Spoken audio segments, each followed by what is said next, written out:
Good afternoon all. Now this is a vocoder extravaganza, and that's not the way I wanted to start this video. Good afternoon all. So the vocoder sounds terrible, but I think I know why. So I've got the vocoder all laid out on the bench. Here's the microphone here, and if I put that up to my mouth and speak into it, well, you can see the bar graph just entering the yellow, and if I shout, then it goes into the red. Now, what I'm going to do is I'm going to start recording on the recorder. Let's set to these controls. I've had to set this to 192 kbps because at 384 it just puts rubbish on the recordings. It seems to glitch. It doesn't seem to be able to keep the data rate up. But 192 sounds okay. The audio recordings seem okay. So let's start that going. And as soon as the red LED comes on, we should see that come on. Yeah, that's come on. Now I'll wind down the sound from this camera's microphone, and you'll just hear what's coming through the microphone going through the vocoder.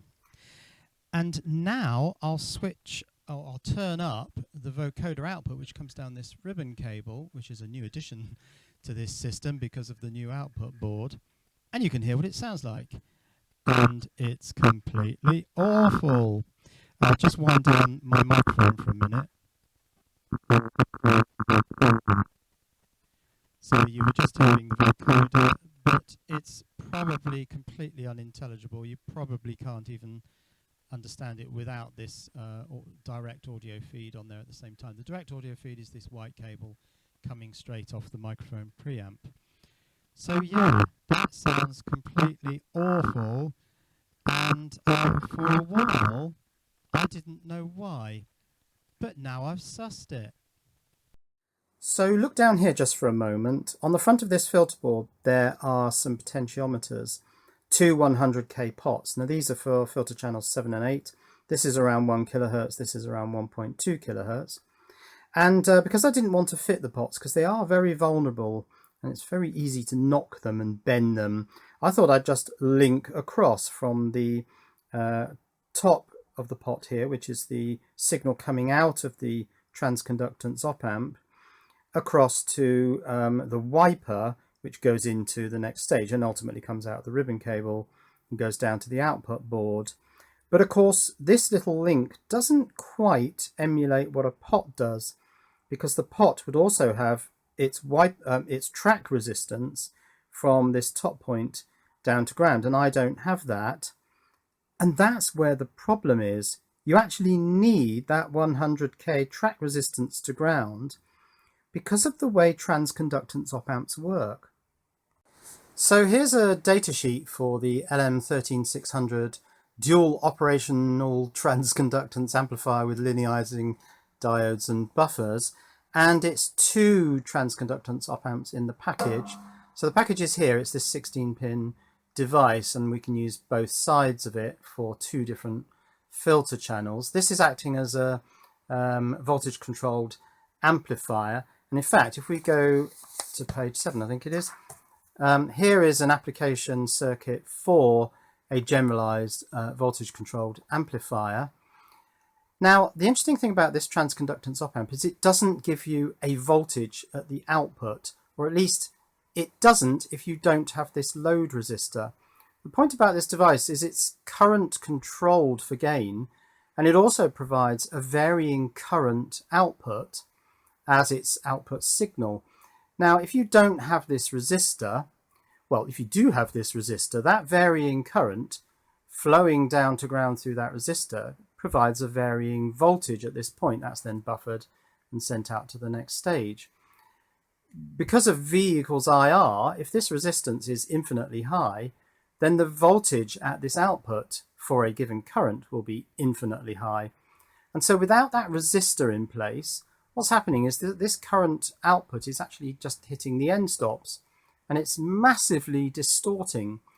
Now, because generally speaking, op amps have a voltage output, low impedance, you can just link that with a link to the next stage. So my little link wires here would be fine with a conventional op amp, but not with a transconductance op-amp.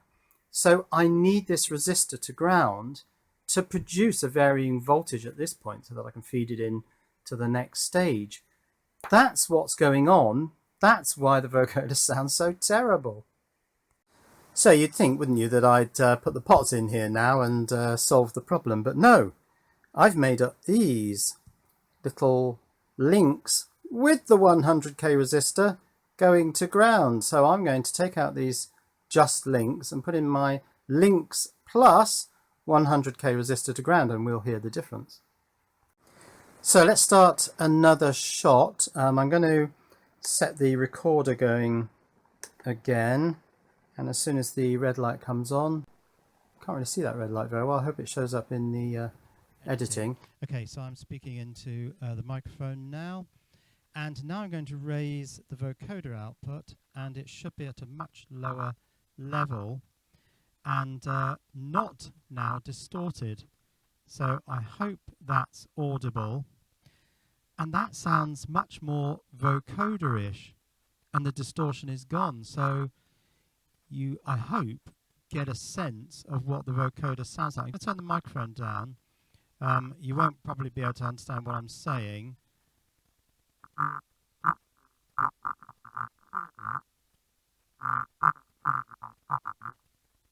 What I said then was unintelligible, probably. But yeah, that's made all the difference, because these transconductance op-amp outputs need this resistor pulling down to ground in order to produce a voltage. Otherwise, it just produces a distortion. Now we've only got two vocoder channels, and as I say, 1 kilohertz and 1.2 kilohertz. They're very limited in bandwidth, so the vocoder output is really just a fraction of what it'll be when the entire, or when 7 of these filter boards, 14 filters in total, are implemented. But let's just have a little bit of a play. I'll set that recording and start speaking into this microphone. So that is a tone output from the tone generator. That's just one tone generator. Let's try introducing the second tone generator. So that's a pair of tones.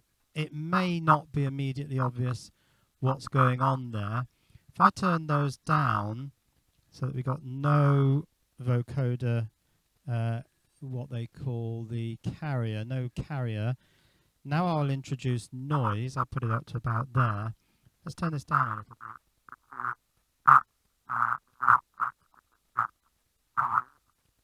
So I said that's the output with just noise as the carrier, my voice as the modulator. I just want to show you how the speech analysis filters work. If I do a noise like this, you can hear the vocoder output sweeping in and out, because sweeps through these two bandpass filter frequencies. Something went pop then, not quite sure why. At about 1 kilohertz and 1.2 kilohertz.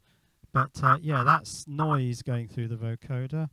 Now let's go back to a tone going through the vocoder, and that sounds more robotic. But anyway, it's fixed, and it's fixed because I've put a component into the circuit. Incidentally, it's interesting, if you try and pitch your voice exactly at the same pitch as the oscillator, you get a sort of consistent vocoder sound, but if I bring it down to a fifth, you get almost like a chorded sound. Yeah, interesting. Yes, I'd left out these resistors because I just carelessly linked these points through, and because of the way that this transconductance op-amp has to work, you need this load resistor. It's shown here as 30k in this application note, but 100k in the actual project. And that's fixed the problem, and the vocoder now sounds, I think, quite good. What do you think? Cheerio.